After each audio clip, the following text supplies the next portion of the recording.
Birashika umuntu akubwira amakosa afise ukavyumva ko ari amakosa pe, ariko uravye impamvu ayakora ugasanga naho arafise impamvu akora ayo makosa. Bigenda gute rero? Ibi ni ibintu niboneye jewe ubwanje vyanshikiye, aho nabajije umuntu impamvu avanga umugore wiwe, acinye mu mugore wiwe bivanye n'ikiganiro twarimwo, nuko nawe ariko yariko arabimbwira. Ndamubaza nti noneho niyo mpamvu ituma ubikora ko nzi atakeza kavyo? Singe kukubesha, yaransiguriye ibintu nanje ubwanje ndumva ndamutahuye. Tuvuga ati noneho naho ukora amakosa ariko nawe ushobora gucira urubanza, kuko nawe ibintu ukora uba ufise impamvu. Waba rero wubatse canke se utubatse uriko uravyitegurira, uyu mwanya ni uwawe kugira ngo tuganire ibintu vyagufasha, canke se wamenya mu buzima bwawe ko ukwiye kwirinda, ukwiye kwitondera imbere yuko uzoja mu rugo, canke se niba ushaka kugira urugo rwiza nimba rurimwo ibi bintu ukwiye kuvyitondera, waba uri umugore canke umugabo, waba uri umuhungu canke umukobwa. Ubwa mbere na mbere rero reka manze ndakwakire, shika urisanga aho ni mu muryango wagutse utakwicuza kuba uwujemwo, aho tuganira ibintu vyadufasha mu mutima, mu mutwe, mu mubiri ndetse no mu mufuko. Nimba rero ariho ukashika kaze, akano dufise gahunda imwe yo kurondera amafaranga, kuko twasanze amafaranga arico kintu gikoreshwa mu bintu hafi ya vyose. Ariko rero twafashe ibintu bitatu tugomba kwirinda mu kurondera ayo mafaranga. Wumva, ntugatakaze Imana kubera amafaranga, ntugatakaze ubuzima bwawe kubera amafaranga, ntugatakaze abagukikuje, umuryango wawe kubera amafaranga. Twabonye nyuma y'ibi byose rero kugomba kwirinda uko ushoboye kose kugira ngo utaja ukora amakosa, cyane cyane ku buzima bwawe nk'uko tuje kuvyumva. Ariko kandi twafashe ingingo yuko tugomba gukora uko dushoboye kose tugafasha umuntu uwo ari we wese, utitaye ngo ninde, akomoka he, canke se ngo azomfasha iki. Ukamufasha gusa kubera ko ubona akeneye ubufasha. Niweza kumufasha, ico uzoba usabwa no kwituriza agize ngo agushimire, ukamubwira ati noneho niba ushaka kunshimira nawe uragenda ugirire ineza umuntu naho yoba umwe. Ico gihe nanje uzoba unshimiye, kandi nagira ngo agushimire nawe please uze umusabe nk'ibi ndanje ndagusavye. Reka nibaze rero ko umaze kumva ingene dusanzwe twibereyeho mu muryango wacu. Nibaze rero ko ubu uwo kanda subscribe kugira ngo ujane natwe, ubane natwe buri munsi ibiganiro bica hano kuri iyi channel.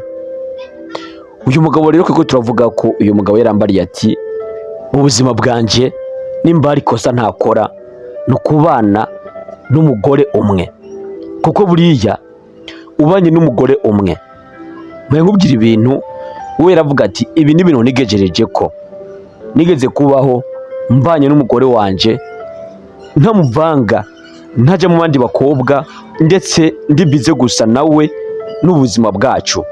Ariko rero naje kubaho ansuzugura, amfata uko yigombeye, ambwira ivyo ashatse, akora ivyo ashatse.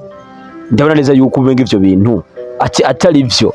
Arambwira ati ejo nashise nkora, naciye nigira ndongera agahabara, nawe arabimenya. Amaze kubimenya rero yaciye atangura kunyubaha, yaciye atangura kugendera ku murongo w'ivyo nipfuza, apana kumfata nka umengo jewe ndikikinisho. Muri makino yaciye atangura kunyubaha. Ndavuga ati noneho aba bagore nuko bameze. Aya majambo uyu mugabo yambwiye rero yarimo ibintu bibiri bikomeye twakabaye tuzirikana mu buzima bwacu nimba twipfuza kuzogira kazoza keza mu ngo zacu. Waba uri mu rugo cyangwa utari mu rugo, umva nawe urumva yuko buriya kenshi na kenshi abagore arimwe mutuma abagabo banyu bakora ibintu bibabaza, bakaja mu bandi bakobwa, bakaja mu maraya n'ibindi, kubera yuko mubafata nabi, mudashobora kubitaho. Ibi rero bigatuma bafata ingingo zitari nziza, arizo zandi nyine ziza kubononera ubuzima, ugasanga urugo rurononekaye, abana bakuze nabi kubera intanduruko yavuye ku mugore.